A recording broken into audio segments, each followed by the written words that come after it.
بسم اللہ الرحمن الرحیم۔ قرآن حکیم اور ہماری زندگی۔ اللہ تعالیٰ ارشاد فرماتا ہے،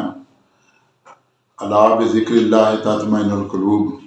خبردار اللہ کے ذکر سے دلوں کو سکون ملتا ہے، اطمینان ملتا ہے۔ ایک اور جگہ بھی اللہ تعالیٰ سورہ بقرہ کی آیت نمبر 152 میں ارشاد فرماتا ہے، فاذکرونی اذکرکم واشکروا لی ولا تکفرون، کہ تم مجھے یاد کرو میں تمہیں یاد کروں گا، اور تم میرا شکر ادا کرو اور میری ناشکری نہ کرو۔ تو اللہ کا ذکر جو ہے نا، اس کا بہت بڑا جو ذریعہ وہ نماز ہے، کیونکہ نماز جو ہے نا، اس کے اندر اللہ کا ذکر ہے، اللہ کے پیارے رسول صلی اللہ علیہ وسلم پر درود شریف ہے۔ تو اطمینان قلب جو ہے نا، یہ عام مطلب کوئی بندہ سوچتا ہے کہ میں اتنی دولت اکٹھی کر لوں گا مجھے دل کا سکون مل جائے گا، کوئی سمجھتا ہے کہ اس کے بیوی بچے ہوں گے تو اس کو سکون ملے گا، کوئی اور سمجھتا ہے میرا اچھا سا کاروبار ہو، کوئی اور، لیکن وہ کسی نے کیا خوب کہا ہے، نہ دنیا سے، نہ دولت سے، نہ گھر آباد کرنے سے تسلی دل کو ہوتی ہے خدا کو یاد کرنے سے۔ کہ انسان کتنی بھی دولت اکٹھی کر لینا،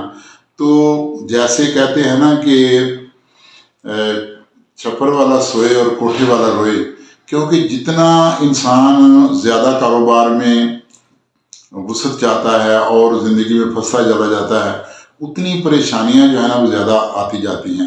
لیکن جو اللہ کے نیک بندے ہیں، جن کا توکل اللہ پر ہوتا ہے اور جو نماز پڑھتے ہیں، اللہ کو یاد کرتے ہیں، تو وہ کبھی بھی ان چیزوں پر فوکس نہیں کرتے، بلکہ یہ ہوتا ہے کہ کسی نے کیا اچھا کہا ہے کہ پریشانی جو ہے نا وہ حالات سے نہیں ہوتی بلکہ خیالات سے ہوتی ہے۔ اگر ہماری سوچ جو ہے نا یہ مثبت ہو، ہم یہ سمجھیں کہ اللہ تبارک نے ہمیں اشرف المخلوقات بنایا، ہمیں تندرستی عطا فرمائی، طرح طرح کی نعمتیں دی، پھر بہت بڑی نعمت یہ کہ اللہ تعالیٰ نے ہمیں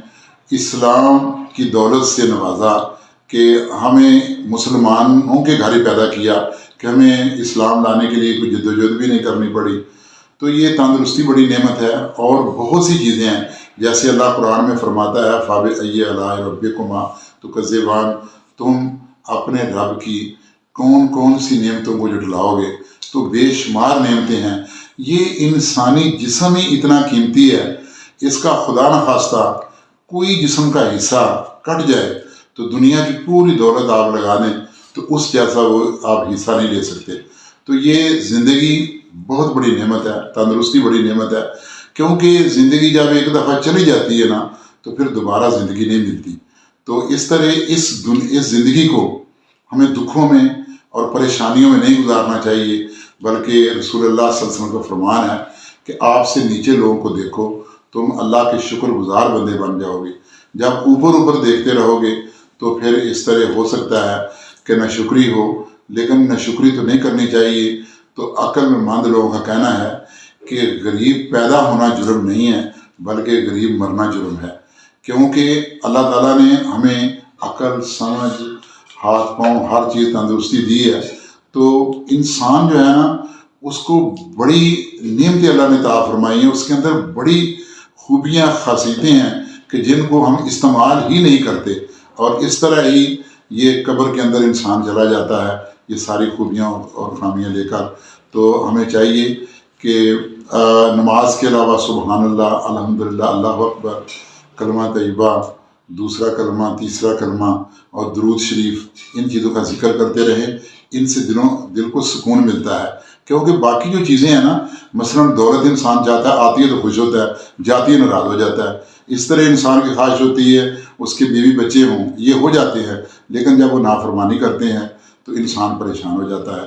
تو اس طرح، لیکن ان چیزوں کے اندر، نماز میں، اللہ کے ذکر میں، درود شریف پڑھنے میں سکون ہی سکون ہے، اور جب انسان کے دل کو سکون مل جائے تو یہ بہت بڑی دولت ہے۔ میں نے ارب پتی لوگوں کو دیکھا ہے اتنا پریشان کہ وہ رات کی نیند کی گولیاں کھا کر سوتے ہیں، کہ وہ ہر وقت یہ اتنا مال ادھر گیا تھا پتہ نہیں کیا بنا، وہ ادھر سے کیا ہوگا، وہ کلیئر ہوگا کہ نہیں ہوگا۔ تو انسان تو ایسے ہی بس زندگی اس کی ختم ہو جاتی ہے، بلکہ اس زندگی کو نعمت سمجھیں